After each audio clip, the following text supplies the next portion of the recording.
बिस्मिल्लाहिर्रहमानिर्रहीम। अस्सलाम वालेकुम। आज मैं आप लोगों के साथ शेयर करने जा रही हूँ सुहांजने की मूली का बड़ा ही लजीज और देसी सा अचार। ये वो रवायती नुस्खा है जो हमारे बुजुर्ग सर्दियों में ज़रूर बनाते थे। हज़म भी होता है और खाने का मज़ा भी दुबाला कर देता है। मूली के इस अचार में ना कोई मुश्किल तरीका है और ना ही ज़्यादा मेहनत, बस चंद सादा मसाले और थोड़ी सी तवज्जो तो ये तैयार हो जाता है। तो वीडियो का आगाज़ करते हैं। बिस्मिल्लाहिर्रहमानिर्रहीम। ये है सुहांजना मूली। आज का सुहांजने की मूली का सीज़न है। इसके बेशुमार फ़ायदे आगे चलकर डिस्कस करेंगे।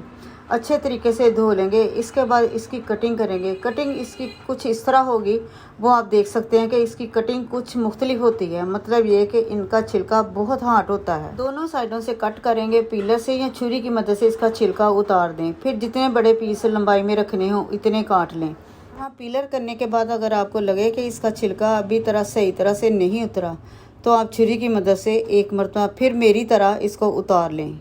इसके बाद इसको कट कर दें। पहले जितने लंबाई में इसके पीस रखने हैं उस हिसाब से इसकी कटिंग करें। फिर इसके बाद इनको बारीक बारीक कट कर लें। वीडियो अच्छी लगे तो लाइक करें, शेयर करें और चैनल पर न्यू हैं तो सब्सक्राइब भी कर लें। और हाँ, वीडियो को फुल वॉच करें।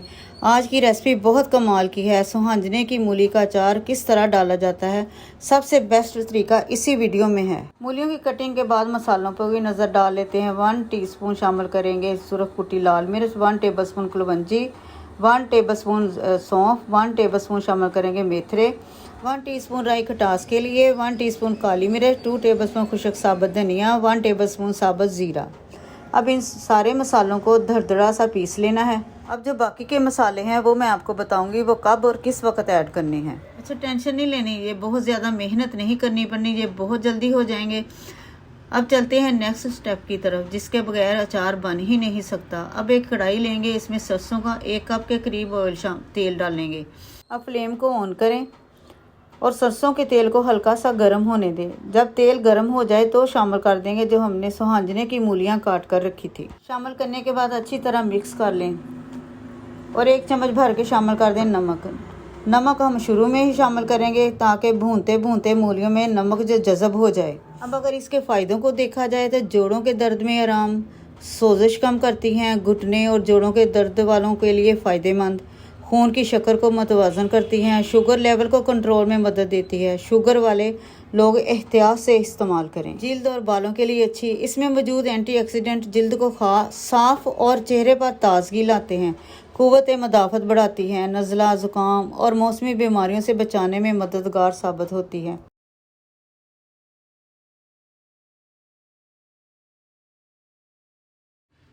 तकरीबन 5-6 मिनट हो चुके हैं इनको फ्राई करते हुए। अच्छी खासी नरम हो चुकी हैं। हमने इतनी देर तक ही इनको फ्राई करना है ताकि ये नरम हो जाए, क्योंकि ये बहुत सख्त होती हैं, ये ऐसे खाई नहीं जाती। और इनको जो हमने दरदरे मसाले पीस कर रखे थे वो शामिल कर देने हैं। और उसके बाद शामिल करेंगे 1 टीस्पून हल्दी पाउडर और 1 टेबलस्पून शामिल करेंगे सुरख मिर्च पाउडर। अब इन मसालों को भी मिक्स, और इस टाइम पर आकर मैंने फ्लेम को बंद कर दिया है। फ्लेम को मैंने ऑन नहीं रखा क्योंकि तेल भी काफ़ी गर्म है और मूलियाँ भी काफ़ी गर्म। मसाले शामिल करने के बाद फ्लेम को अगर चलाए रखते तो जो मसाले शामिल किए थे वो जल जाने थे, तो वो हमारे अचार में जायका नहीं आना था, क्योंकि तेल भी गर्म था और मूलियाँ भी गर्म और मसाले तो वैसे ही रोस्ट हो जाने हैं।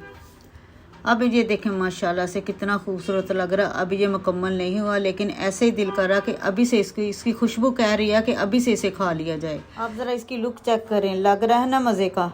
सारे मसालों को फ्राई करने के बाद मैंने इसे ठंडा होने के लिए रख दिया था, तो इसे जार में अब शिफ्ट करते हैं। और जार को मैंने पहले ही धोकर अच्छी तरह से खुश्क कर लिया था। आप भी इस चीज़ का ध्यान रखें, अगर आपने जिस बर्तन में भी डालना है वो खुश्क होना चाहिए, उसमें नमी पानी भी नहीं होना चाहिए, बल्कि नमी भी नहीं होनी चाहिए। अगर आप जल्दी में अचार को समेटना चाहते हो तो आप जल्दी से उसको धोकर उसको अच्छी तरह से कपड़े से पहले खुश्क कर लें और इसको धूप में रख लें। फिर उसमें नमी जो है वो बिल्कुल ख़त्म हो जाएगी और हमारा जो अचार है वो बिल्कुल ख़राब नहीं होगा। अब जो बाकी का जो सरसों का तेल है वो ऐड कर देंगे। इससे पहले मैंने ऐड किया इसमें 2 से 3 चम्मच विनीगर।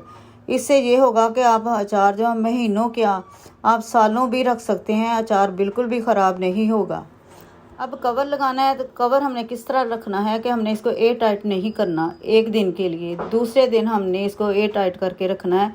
फिर हमारा अचार जो है तैयार हो जाएगा और हम खा सकते हैं। तो जी ये था हमारा सुहांजने की मूलियों का लाजवाब और खुशबूदार सा अचार, जो चंद दिन में बिल्कुल तैयार हो जाता है। आप देखेंगे कि जैसे जैसे ये अचार पकता जाएगा इसका जायका और खुशबू मज़ीद निखर कर सामने आएगी। उम्मीद है आज की ये रेसिपी और फ़ायदेमंद रेसिपी आपको ज़रूर पसंद आएगी। खाने के साथ बस थोड़ा सा भी रख दें, खाने का पूरा मज़ा दुबाला हो जाएगा। अल्लाह पाक आप सबके घरों में रिज़्क, बरकत और शिफा अता फरमाए। हमेशा खुश रहें, सलामत रहें, आबाद रहें। मिलते हैं एक नई रेसिपी के साथ। अल्लाह हाफिज़।